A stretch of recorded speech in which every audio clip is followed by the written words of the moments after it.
সবাইকে সব কথা বলতেও যাবেন না, বোঝাতেও যাবেন না।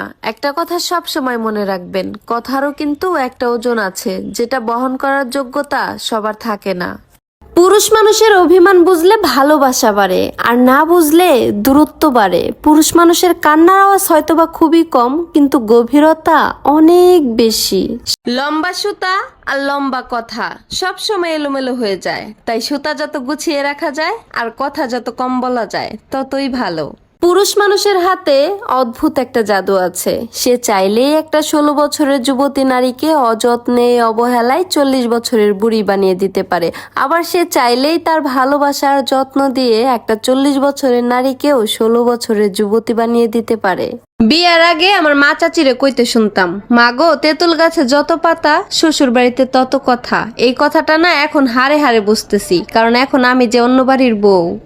মাটি পোড়ালে ইট হয়, কিন্তু ইটের মধ্যে যদি আপনি সারাদিনও পানি ঢালেন তারপরেও সেটা আর কখনো মাটি হবে না। ঠিক তেমনি কোনো মানুষ যদি একবার মন থেকে উঠে যায়, তার সাথে দেখাও হবে, কথাও হবে, কিন্তু মনে আর কোনোদিন জায়গা হবে না। ধৈর্য ধরাও শিখলাম, মানিয়ে নেওয়াও শিখলাম, নিজেকে সান্ত্বনা দেওয়াও শিখলাম। শুধু শিখতে পারলাম না মিথ্যে অভিনয় করে মানুষের মন জোগাতে। নারীকে সবজি দিলে তারা তরকারি বানিয়ে দিতে পারে, নারীকে ঘর দিলে তারা সংসার বানিয়ে দেখাতে পারে। নারীকে যদি ভালোবাসা দেওয়া হয় তাহলে তার পুরো জীবনটাই দিতে পারে।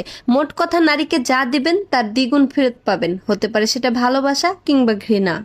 একটা বাস্তব কথা কি জানেন, এই পৃথিবীতে সব থেকে বেশি ঠকে মেয়েরা, কারণ তারা অল্পতেই মানুষকে অনেক বেশি আপন করে নেয় আর মানুষকে অনেক বিশ্বাস করে।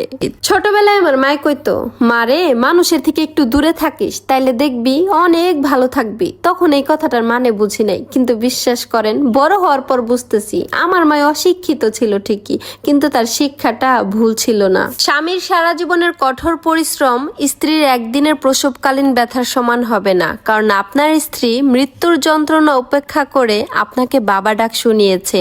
তাই স্ত্রীকে অবহেলা নয়, সব সময় সম্মান করা উচিত। জামাইকে যদি শ্বশুর বাড়ির লোকজন কথা শোনায়, তাহলে ওই জামাইটা না শ্বশুর বাড়ি যাওয়াই বন্ধ করে দেয়। আর একজন বউকে যখন তার শ্বশুর বাড়ির লোকজন কথা শোনায়, সে কাঁদতে কাঁদতে চোখের পানি মুছতে মুছতে সবার জন্য রান্না করতে চলে যায়। এর জন্য গর্ত খুদলে আগে সেই গর্তে কিন্তু নিজেকেই পড়তে হয়। ধরেন আপনি কাউকে গলা পানি পর্যন্ত নামাবেন, তাহলে আপনাকেও কিন্তু আগে কোমর পানি পর্যন্ত নামতে হবে। তাই অন্যকে বিপদে ফেলার আগে নিজের বিপদের কথা চিন্তা।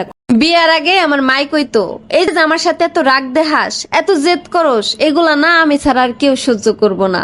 এখন বুঝি মা, তুমি ঠিকই কইছিলা। এখন যদি আমি রাগ করে না খাইও থাকি, কেউ আমার খবরটাও নেয় না। কি আর কইতাম দুঃখের কথা, যখন মানুষের টাকা ধার নিতে আসে তখন তাকে দুঃখের কাহিনী আমারে শোনায়, আর যখন আমি সেই ধার দেওয়া টাকা ফেরত আনতে যাই তখন আমার দুঃখের বর্ণনা দিয়ে টাকা ফেরত আনতে হয়।